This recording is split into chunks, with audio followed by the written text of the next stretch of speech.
we find that as Jesus was going on his way, a rich young ruler came to him.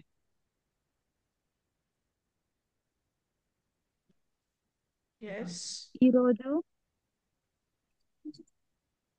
Yes, never mind. Are you there, Elspeth? Yes, auntie. Can you Yeah, translate? auntie. Can you Yes, auntie. translate? Yes, auntie. I will do. Yeah, Okay. auntie. Translate, auntie. Okay, praise God. So as Jesus was going and preaching the word of God, a rich young ruler came to Jesus. యేసు ప్రభు సువార్త చెప్పినప్పుడు ఒక ఉన్నతమైన స్థానంలో ఉన్న ఒక మనిషి అక్కడికి వచ్చి ఉన్నారు. And he asked Jesus, Lord, good, good Lord, what must I do to get eternal life? ఆయన యేసు ప్రభుతో అడిగారు, ప్రభా నేను పరలోక రాజ్యంలో చేరాలంటే నేనేం చేయాలి అన్నాడు. So గుడ్ లార్డ్ Jesus అన్నాడు, said, అంటే మంచి yes. So మంచి బోధకుడా అన్నాడు. Jesus said, no one is good except God alone. అయితే యేసు ప్రభు అన్నాడు, ఎవరు మంచోళ్ళు కాదు, దేవుడు తప్ప ఎవరు మంచోళ్ళు లేరు అన్నారు. So many times we also think we are good people. We don't harm anyone. We don't do all the difficult things that people do. మనం కూడా చాలాసార్లు ఏమనుకుంటామంటే మనం చాలా మంచోళ్ళం, మనం ఎవరికి హాని చేయట్లేదు కదా, ఎవరైతే వేరేలా మనుషుల్లాగా మనం ఎవరిని బాధ పెట్టట్లేదు కదా అని ఆలోచించుకుంటాం. So we think we are good. అయితే మనం ఆలోచించుకుంటాం మనమైతే చాలా మంచోళ్ళమే అనుకుంటాం. But Jesus, the Son of God himself, did not take that title. అయితే యేసు ప్రభు దేవుడు అయిన కుమారుడు అయినా కూడా తన నేను మంచి అని ఆ పదవి తను తీసుకోలేదు. So Jesus told him, keep the 10 commandments. అయితే యేసు ప్రభు ఆ వ్యక్తితో ఏమన్నారంటే, నువ్వు కేవలం 10 ఆజ్ఞలు పాటించు అన్నారు. So a few of the 10 commandments you tell me, open your, unmute yourself and tell me a few of the commandments, few of them that you remember. Aunty ఇప్పుడు మనతో అడుగుతున్నాడు, 10 ఆజ్ఞలు ఉన్నాయి కదా, ఆ 10 ఆజ్ఞల గురించి మీరు చెప్పండి, ఏమైనా ఒక్కొక్క ఆజ్ఞ మీరు చెప్పండి అంటున్నాడు అందరితో. ఏంటి ఆ 10 ఆజ్ఞలు అని అడుగుతున్నారు. Honor your father and mother. Do not steal. Do not covet your neighbor's wife or husband. And love your father with all your heart and with all your love your father. Yes. So Jesus said, keep these commandments. And the man said, I've kept it since I'm a young man. అయితే యేసు ప్రభు అన్నారు, నువ్వు ఎన్ని 10 ఆజ్ఞలు పాటించు అంటే, ఆ వ్యక్తి ఏమంటున్నాడంటే, నేను యవనం నుంచి నీ ఆజ్ఞల్ని పాటిస్తున్నానని చెప్తున్నాడు. And the Bible says Jesus felt a great love for this man. అయితే బైబిల్లో ఏం చెప్పిందంటే, యేసు ప్రభు ఆ వ్యక్తిని చాలా ప్రేమిస్తున్నాడు అని చెప్తున్నారు. But the young man was very rich. I mean, to give away all his property, he felt very bad. అయితే ఈ వ్యక్తి చాలా ధనవంతుడు కాబట్టి ఆ ధనవంతుడికి ఒక బాధ ఉంది. తను సంపాదించిందంతా ఎవరికైనా దానం చేయాలంటే తనకి అదంతా చాలా బాధకరంగా ఉన్నది. Because Jesus had told him, you take all your wealth and give it to the poor people and you'll get treasure in heaven. ఎందుకంటే యేసు ప్రభు ఆ వ్యక్తితో ఏం చెప్పి ఉన్నారంటే, నువ్వు నీకున్న ధనం అంతా పేదోళ్ళకి పంచుము, అప్పుడు నీకు పరలోకంలో నీకు స్థానం ఉంటది అని చెప్పినారు. How will you and I feel if God says, give away all your bank balance, all your jewelry, everything of comfort, give it away? How will we feel? And the young man felt what we will feel, you see, and he went away very sad. అయితే యేసు ప్రభు ఒకవేళ మన కూడా మీకున్న bank balance, మీకున్న సుఖము అంతా మీరు ఇచ్చేస్తే మనకి ఎలా అనిపిస్తుందో అదే రీతిగా ఆ వ్యక్తి కూడా ఎప్పుడైతే యేసు ప్రభు అన్నారో నీకున్నదంతా పేదోళ్ళకి ఇచ్చేయమంటే ఆ వ్యక్తి కూడా చాలా బాధపడి ఆయన వెనక్కి వెళ్ళిపోయాడు. But in the new covenant, we know God is not looking at our money, our wealth, our possession. What is he looking for? అయితే యేసు ప్రభు ప్రకారం ఇప్పుడు న్యూ కవెనెంట్ చేశారు కదా, యేసు ప్రభు మన ధనం గాని మన ఇంటిని గాని దేన్ని కోరట్లేదు. అయితే యేసు ప్రభు మన దగ్గర నుంచి ఏం కోరుతున్నారు? What is he He's looking looking our for? heart. Broken Yes, To and give our heart. yes, he's looking for a broken heart. He's wanting a place in our hearts. అయితే యేసు ప్రభు మన దగ్గర నుంచి ఏం కోరుతున్నారంటే మనకున్న నలిగి విరిగిన హృదయాన్నే కేవలం ఆయన కోరుతున్నాడు. And when the young man felt very bad, Jesus said, how hard it is for rich to get into kingdom of God. అయితే ఎప్పుడైతే ధనవంతుడు ఆ వ్యక్తి వెళ్ళిపోయాడో అప్పుడు యేసు ప్రభు ఏమన్నాడంటే ఈ ధనవంతులు పరలోకంలో చేరాలంటే ఎంత కష్టము అని చెప్పారు. It is easier for a camel to go through the eye of a needle than for a rich man to enter kingdom of God.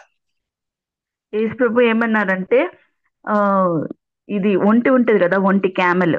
ఆ క్యామెల్ సూదికి ఉన్న ఆ హోల్లోంచి వెళ్ళిపోగలుగుతారు, కానీ ధనవంతుడు మాత్రం పరలోకం వెళ్ళాలంటే చాలా కష్టం అని చెప్పారు. How hard it is. ఎంత బాధకరమైన విషయం ఇది. So we find in the newspaper in page 3, page 4, or whatever it is, the politicians, the media people, the rich people, the actors and actresses, you know, their lives are immoral and they take bribes and they live and work for money. అయితే మనం news paper లో చూస్తున్న pages 2 or 3 pages లో ఉన్నా కూడా politicians అయినా film actors అయినా పెద్ద పెద్ద సంపాదించుకునే వ్యక్తులైనా వాళ్ళందరికీ ఎంత కష్టం ఉంటే వాళ్ళందరూ వైపు తీసుకుంటారు, వాళ్ళు ఎలా సంపాదిస్తారో మనం చూస్తున్నాం. So do you think they can get into kingdom of God? Aunty అడుగుతున్నారు, మనం ఏమైనా మనం ఆలోచిస్తే వాళ్ళకి పరలోక రాజ్యం దొరుకుతుందా అని అడుగుతున్నారు. Do you think they can get into kingdom of God? Because aunty Jesus question said, అడుగుతున్నారు వాళ్ళు, yes, tell me. అలాంటి వాళ్ళు పరలోక రాజ్యంలో ప్రవేశించగలరా అని అడుగుతున్నారు. ఆంటీ మన సైడ్ నుంచి ఆ జవాబుని కోరుతున్నారు. Because for the rich people, their God is money. But Jesus did not say that. He said, with man, all things are not possible, but with God, all things are possible. అయితే rich people పరలోక రాజ్యాలు చేయాలంటే చాలా కష్టం, కానీ యేసు ప్రభు అన్నారు మనిషికైతే సమస్తం అంటే అన్ని సాధ్యం కాదు, కానీ దేవుడికైతే సమస్తం సాధ్యం అని చెప్పారు. So we heard of Johnny Lever, the Hindi actor who gave himself to the Lord Jesus Christ. మన ఫిల్మ్ స్టార్ జానీ లీవర్ అని గాని మనం విన్నాము.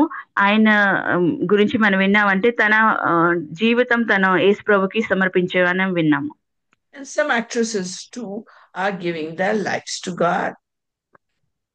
ఈవెన్ మళ్ళీ ఇప్పుడు కొంత యాక్ట్రెసెస్ కూడా వాళ్ళు జీవితం దేవుడికి సమర్పించుకుంటున్నారు. So from experience, we know that it is when you are in distress, when you are in trouble, when you are sick, some distress has to happen to us, and then it is the rich people who give their heart to God. అయితే మనం చూస్తున్నాం మన జీవితాల్లోనే, rich people జీవితాల్లో ఏమవుతుందంటే మనకి కొంచెం బాధలు శోధనలు లేకపోతే అనారోగ్యం కలిగినప్పుడు అప్పుడు ఏం చేస్తామంటే మనం దేవుడికి దగ్గరగా అవుతాం. అదే రీతిగా చాలా మంది రిచ్ పీపుల్ కూడా వాళ్ళ జీవితంలో అలా జరిగితే వాళ్ళు దేవుడికి సమీపం అవుతున్నారు. It is God's desire that all should repent and come to the knowledge of the living Savior. దేవుడు కోరిక ఏంటంటే ఒకటే కోరిక, తనకి అందరూ మనుషులు తన చేసిన పాపాల విషయంలో పశ్చాత్తాపం పడి వాళ్ళందరూ దేవుడికి దగ్గరికి అవ్వాలని తన కోరిక. It is God who gives us the ability to work and earn money.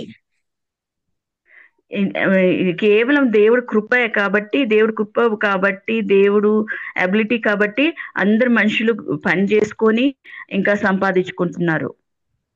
And the Bible says that it is the blessings of the Lord that makes us rich, and He will add no sorrow to it. అయితే Bible వాక్యం మనకి ఏం ఇస్తుందంటే దేవుడు ఆశీర్వాదాలే మన్ని మన్ని ధనవంతులుగా చేస్తుంది. ఎప్పుడైతే దేవుడు ఆశీర్వాదం వల్ల మనం ధనవంతులు అవుతామో అప్పుడు ఆ ఆశీర్వాదానికి ఏ దుఃఖము ఉండదు. Because you see, God longs to bless. I'm not preaching prosperity gospel. No, it's when God blesses you, He gives you, and then there is no sorrow with it. Like, when I was with my parents and we used to meet together as a family, my mother would get so scared. She would think that something bad is going to happen when you are happy. That is what she would think. Aunty example గా చెప్తున్నారు. Aunty వాళ్ళ parents ఇంటికి వెళ్ళినప్పుడు వాళ్ళు సంతోషంగా ఉన్నప్పుడు వాళ్ళ aunty వాళ్ళ తల్లిగారు చాలా భయపడేవాళ్ళంట. ఎందుకంటే సంతోషం ఉంటే ఏదో కీడు కలగబోతుంది అని ఆ విషయంలో చాలా భయపడేవాళ్ళంట. Or when we all got together and laughed and enjoyed ourselves, they used to say, if you are laughing so much now, you're going to cry tomorrow. వీళ్ళందరూ కలిసి సంతోషంగా ఆనందంగా మాట్లాడుకుంటే నవ్వుకుంటా ఉంటే అప్పుడు ఆంటీ వాళ్ళ తల్లిగారు అనేవాళ్ళంట, ఈరోజు చాలా నవ్వేశారు, రేపటి రోజు మీరు ఏడుస్తారు అనేవాళ్ళంట. So such things are not true, because it is God who wants families to be together, and God blesses the families, because again the book of Proverbs says, if the righteous are rewarded here on earth, how much more the wicked and the sinner. So it is the wicked people who think like that if you laugh and laugh, you'll cry tomorrow. All these things do not apply to us under the new covenant. అయితే aunty ఏమంటున్నారంటే సామెత గ్రంథంలో రాస్తుంది కదా, అయితే riches మనం ఎంత సంతోషంగా ఉంటే నీతిమంతులు ఈ భూమి మీద తన ఫలం పొందుకున్నప్పుడు వికెట్ పీపుల్ కూడా ఈ భూమి మీద ఫలం పొందుకుంటారు. ఎందుకంటే వికెట్ పీపుల్ అనుకుంటారు ఈ రోజు మనం నవ్వామంటే రేపటి దినం ఏడుస్తామని. అది అవన్నీ మన మీద పాటించవు, ఎందుకంటే మనం దేవుడు బిడ్డలు కాబట్టి. Yes, too much prosperity and money blindens the people. Even Christians get blind and they make it their aim to acquire wealth. But you see, God has given us a solution. He says, when you give to the poor, you are lending to the Lord. You are lending. Can we lend anything to God? We can't, because everything belongs to God.